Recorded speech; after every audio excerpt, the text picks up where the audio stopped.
Hey, today I'm talking about 350 styled romance movies. I worded that really particular for reasons I will get into later. And the names of those three movies are Summertime, The African Queen, and How to Steal a Million. Stubbies. Summertime. This is a 1955 movie starring Katharine Hepburn, and the basic premise is she plays this woman in her 40s who has saved up a bunch of money to go to Italy because she wants to experience, you know, the cool culture and stuff, and she's in love with Italy. And then maybe she's also looking for love. Who knows? This movie, it's definitely a romance movie, but it is not a rom-com. It is definitely a drama because it is slow and quiet. And then the relationship that ends up happening, which I am going to spoil a little bit, is very complex. And I really liked a lot of this movie. I love how it really took its time, made me feel immersed in her experience of just like being overwhelmed by crowds and stuff, and then just kind of like, you know, not sure really what to do with your time when you're on vacation, or like, you know, people invite you to do stuff and you're like, I don't know if I want to do that, and then you're like, oh, damn it, why didn't I say yes to that? And then later you're like, you kind of invite yourself along to things, and then they're like,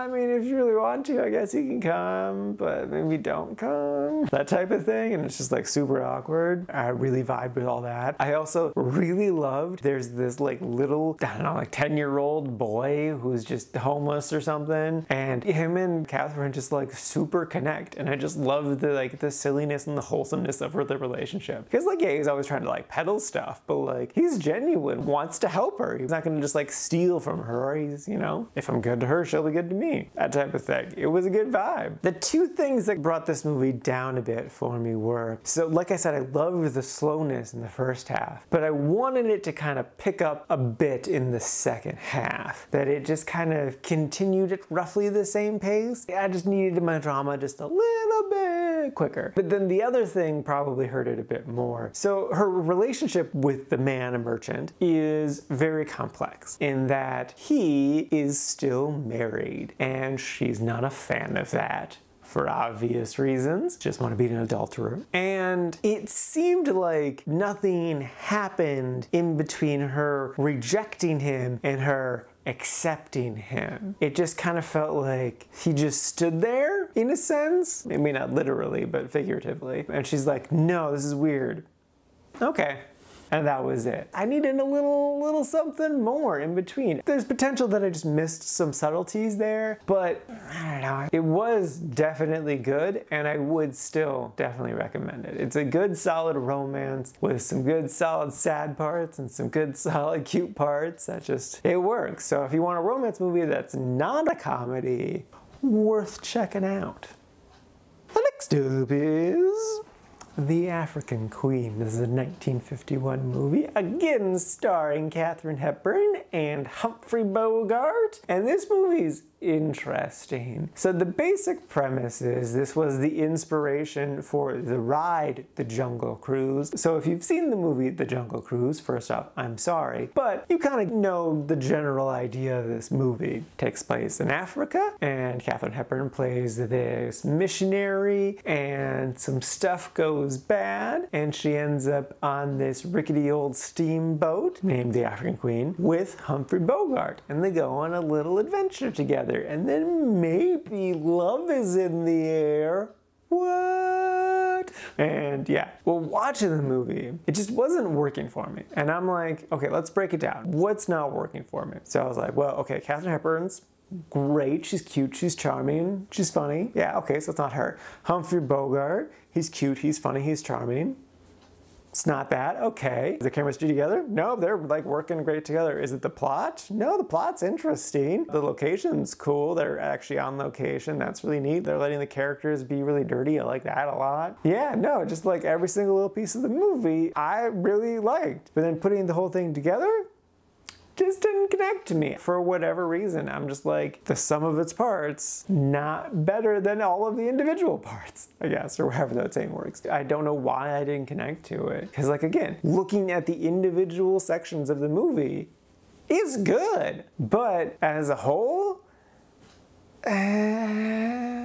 I didn't like this movie. This movie's in the meh category, which is also known as the okay category. So yeah, I didn't super care for this movie, so I wouldn't necessarily recommend it unless like you're big into either of the two main actors, Humphrey Bogart or Katharine Hepburn. If you like them a lot, it's worth trying to check out. Hopefully you'd have a better time with it than I did. It's okay, don't really recommend it.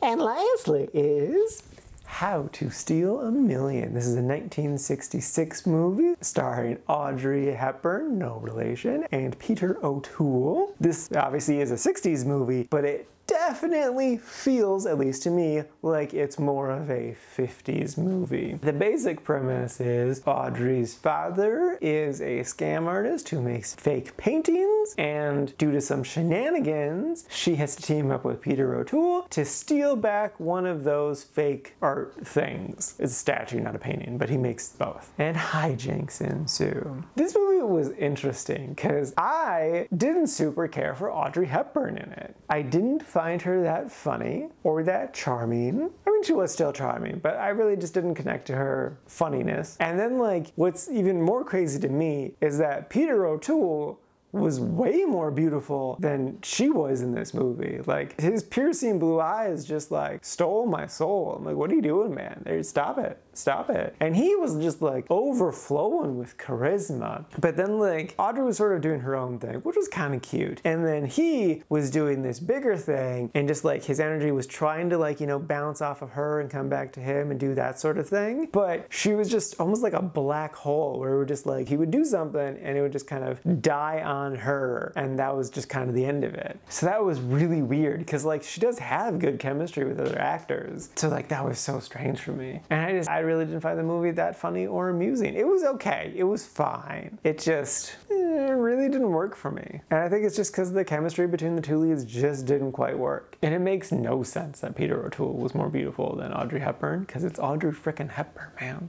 She's like the definition of adorable. Oh, got Peter O'Toole. And I think part of it too is because it feels like more of a 50s movie rather than a 60s movie, which is so weird because it's the late 60s. It's, well, mid to late 60s. So you'd think it'd be more in line with like more 60s stuff. There are some things that are kind of 60s-y, but it honestly felt very 50s to me. So they just needed to be a bit more modern, and Audrey needed to do a little bit better, which feels sacrilegious to say, but I said it, so deal with it. All right, yeah, I'm done talking.